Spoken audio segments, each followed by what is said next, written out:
So good morning, class. Good morning. So remember how last week we learned how to break down our vocabulary words? So we broke it down using its parts of speech, its definition, its synonyms, and antonyms. For example, one of our vocabulary words that we learned last week was unintentionally. So the word unintentionally, it's an adverb. Its definition means not on purpose. A synonym for unintentionally is accidental, and antonym would be willful. But today we're going to be reading a passage together and try to understand the main idea while learning strategies that we could use to help comprehend our reading material. So let's look at our objective of the day.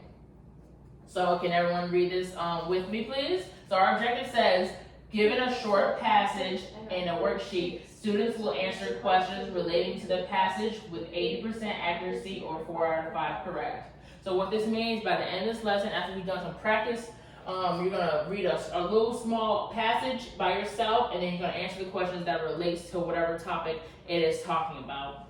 So the purpose of today's lesson is to show you how to develop and use strategies you may need to understand written text effectively. So whenever you read, you want to understand what you're reading, what is meaning. Improving your reading comprehension will allow you to think critically and understand the meaning and main idea of what you're reading. So just know the overall gist of whatever you're reading, whether it's a book, a text, a passage, anything. And apply your understanding to your own life. Today I want to show you how good readers are able to read a text or a passage thoroughly to understand the meaning of the text.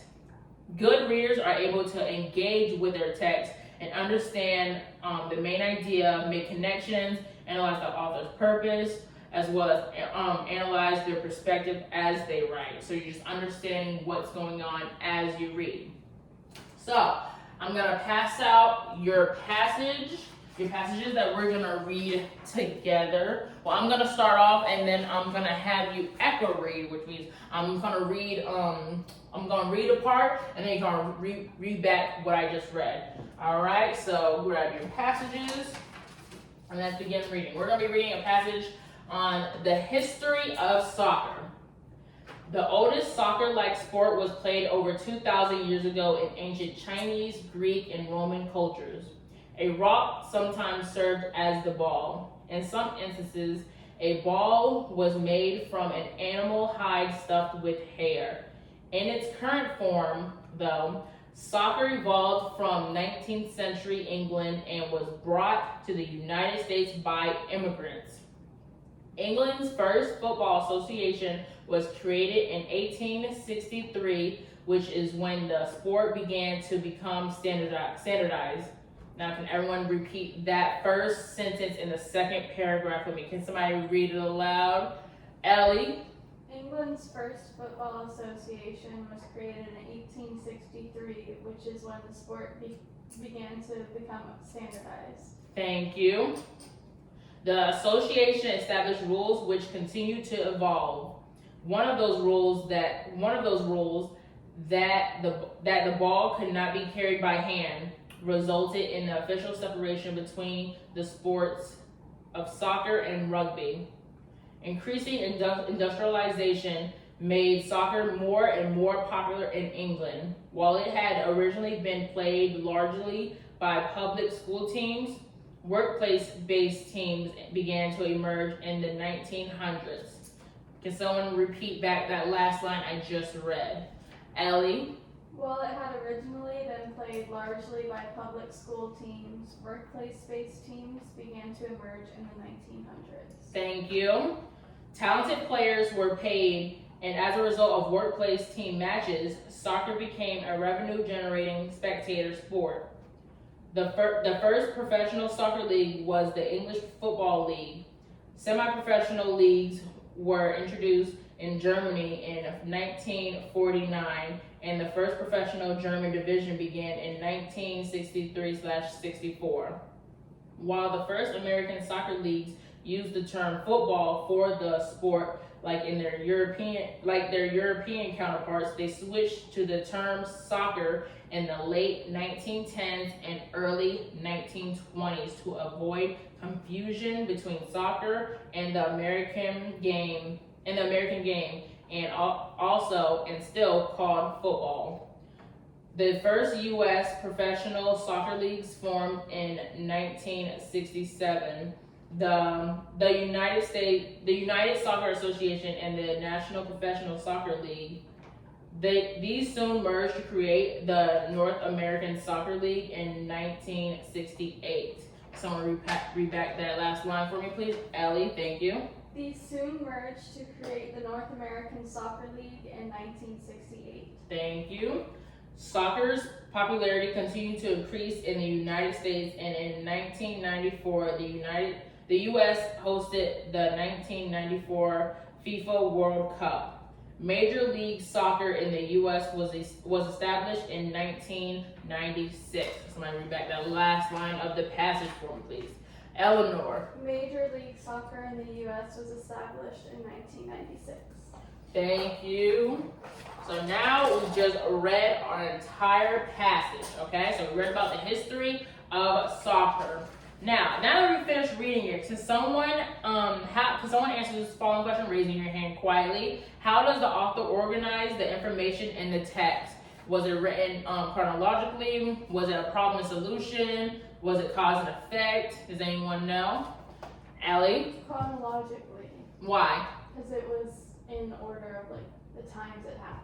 Yes, great job. Yeah, so the passage told the history of soccer, start dating all the way back from over 2,000 years ago, all the way to most recent was 1996. So it gave the time frame of history over time. Thank you, great job. So now we're going to be looking at some questions that are in our passage, and then we're going to be answering them. So question number 1 says, the oldest soccer-like sport was played over 2,000 years ago by who? So I'm going to give everybody a second, go back in your passage and find your answer of where it states who, and underline it for me. I'll give you a second for that. And I will do the same.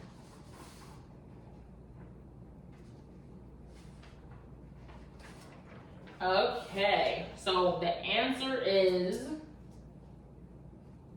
ancient Chinese, Greeks, and Romans. And I can prove this answer by going back into our passage and reading the exact line that says that. So it says, the first sentence in our passage, it says, the oldest soccer-like sport was played over 2,000 years ago in ancient Chinese, Greek, and Roman cultures. So that's exactly where our answer was. So I want to show you how readers are able, when they ask a question about a passage or a text or anything, if you need to go back to your passage to find the answer in order for it to be true.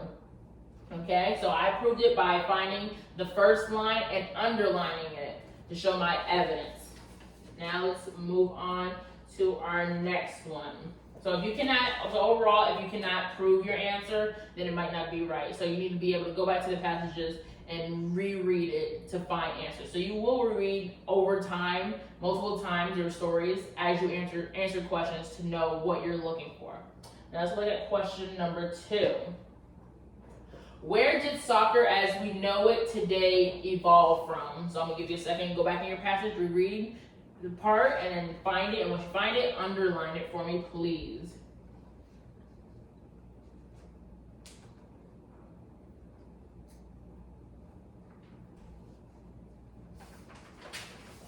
Okay, so and the answer for this is 19th century England, and I can prove that again by looking at the last sentence in paragraph 1. It says, in its current form though, soccer evolved from 19th century England and was brought to the United States by immigrants. So I'm able to prove where I find it. So if you didn't have that already, make sure you underline the last sentence in paragraph 1. So now we're gonna move on to our guided practice. So those are just examples of how we're able to read and how we're able to find our answers by just going back to the passage, rereading it, and underlining it to prove our evidence, to show how we know it. So now as we move on to our guided practice, I want everyone to take out their whiteboards and expo markers for me, please. And for this, I'm gonna show some questions on the board. I want you to write your answer on your board, and hold it up when I say go, okay? So when I say go, hold it up. For our next question, number 3, this one's gonna be true or false. So on your board, you're gonna write either true or false. Increasing urbanization made soccer less and less popular in England. So go back to your passage, prove your answer, underline it, prove it, and then write true or false. So is the statement true or false?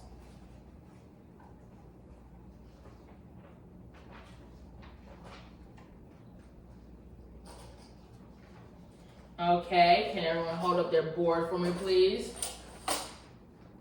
Scanning the room. Okay, so the answer for this is false. It's false. Ellie, can you explain your reasoning? Can you prove it to me?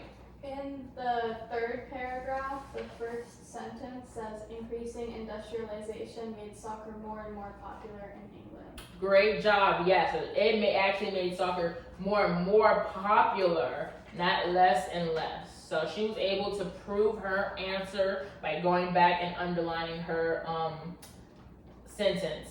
Great job. Thank you. Now let's look at our next question. Question number 4 says, which came first, public school teams or workplace teams?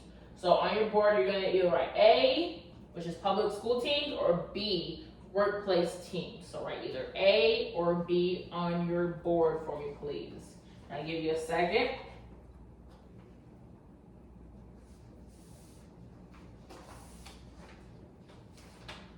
Okay, now hold up your boards for me, please. Okay, our answer is A. Ellie, can you explain how did you get that answer? How did you get A? How did you know that was right? Also in the third paragraph, it says it had originally been played largely by public school teams. Great job, yes. So it has largely been played by public school teams. So you were able to go back and prove it. So it's in the third paragraph, the second sentence. So make sure everyone underline that to make sure you have your evidence to support this question. Thank you. Question number 5. Can someone please read this question aloud for me? Ellie. Which country had the first professional soccer league? So let's see where our choices are. So you have A, Germany, B, England, C, the United States, or D, Greece. So write A, B, C, or D on your board, please. Now can everyone hold up your boards? All right, boards down, thank you.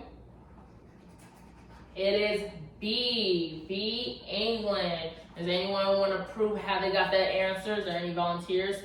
Ellie? The first sentence in the fourth paragraph says the first professional soccer league was the English Football League. Great job. Great. You said paragraph 4, correct?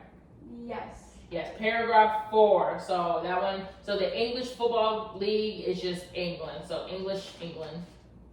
So great job. Now let's move on. Is there any more questions before we move on to our next question? Okay, moving on. Question number 6. Can anyone volunteer to read this one aloud? Eleanor. When did the United States start calling football soccer?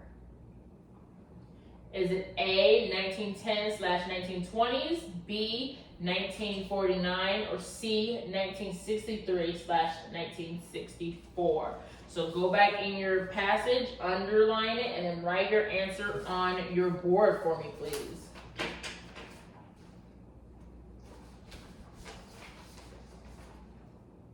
Okay, can everyone hold up their boards for me, please?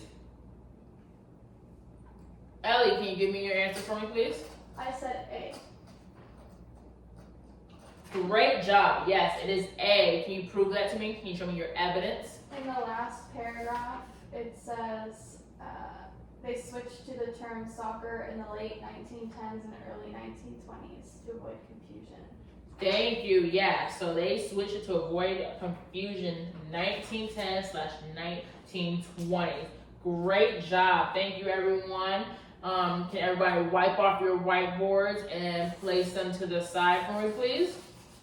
So while you're doing that, I just want to explain. So during your reading today, I want you to try reading text that you wouldn't normally read. Reach out of your genres that you would prefer and try to read something else. And try to determine the main idea of what you're reading. So try to read something, you don't have to read a whole book, or you can just read a small text, a little passage, read it and try to figure out what is the author trying to tell you. What is the main idea? And what evidence can you find in the passage to support that idea of that being the main idea of what you're talking about. And I also want you to look at the text structure. I want you to see, was it cause and effect, chronological, like we said, the history of soccer was? Was it problem and solution, any of that, any text structure in that order, in that fashion? And I also want you to come up with creative questions. Find somebody that's read the same passage as you, talk to them, and then ask each other creative questions to see how much they really understood the story that they read, okay? So today and every day, you can read passages and break it apart to find the overall meaning. You can go back, if you're answering questions like how we did today, you can look at the questions, go back and see where you're gonna find it. Sometimes you can even read the questions first and then go back to your passages. But we're doing it the regular way by just reading it first, trying to understand it, discuss it, and then answer questions that go along with it. And then going back, rereading it to support our answers to find what we need. All right, great job. So today we're going to be doing, you're going to be taking your final assessment, which is what we did earlier for our objective.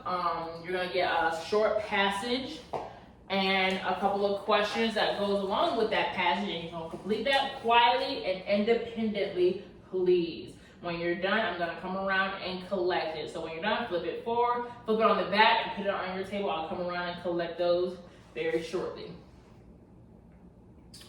Okay, thank you. I'm gonna come around and collect everyone's test, please. Thank you. So now that you guys finished taking your little assessment, I just want to ask, after what you just read, how did the author engage you in maintaining your interest throughout the passage? So you read about Black Friday. So how did that passage keep you interested as you read the whole thing? Allie? I go Black Friday shopping with my mom every year, so it was nice to learn more about it. Oh yeah. People go often with their family members, and just knowing the background of what goes on in the story gives you a better idea of what's going on. So you can connect that with your personal life. You can connect the text with your prior knowledge or personal experience that goes on in your life. Okay, thank you. Great job for explaining. So as we wrap up for our lesson, so that'll be all. So now that we're done with our lesson, give yourself a pat on the back. Thank you everybody for participating. So today we learned how to read a passage and answer questions that were relating to the passage. We were able to look at the text structure and use that to help us understand the text and its main idea, and it also helped us understand where some answers were going to be. So if they asked what time frame did this happen, we knew that was going to happen later, more recently. So it happened like 1910s, 1920s, how they changed the term. So we were able to know that was closer to the end of the story versus 2,000 years ago. So that was able to help us. And then just the main idea, just overall learning the history, but how history evolved and changed over time and where did it start from. So this is all important because comprehension helps us make sense of the information we encounter every day. So whether you're just reading a book, reading a text, reading an email, anything like that, you need to be able to understand what you're reading to work with, to understand what to do, what is being asked of you, and evaluate the information. So having strong comprehension skills allow us to understand and evaluate information. So overall, today's lesson was to help you all improve your comprehension and to come up with strategies we could use while reading across various genres. Anything that you read, anything that you come across, you can use the strategies that we use today to better your understanding of what you're reading, okay? So I was just gonna say thank you, everyone. Good job. Have a good day.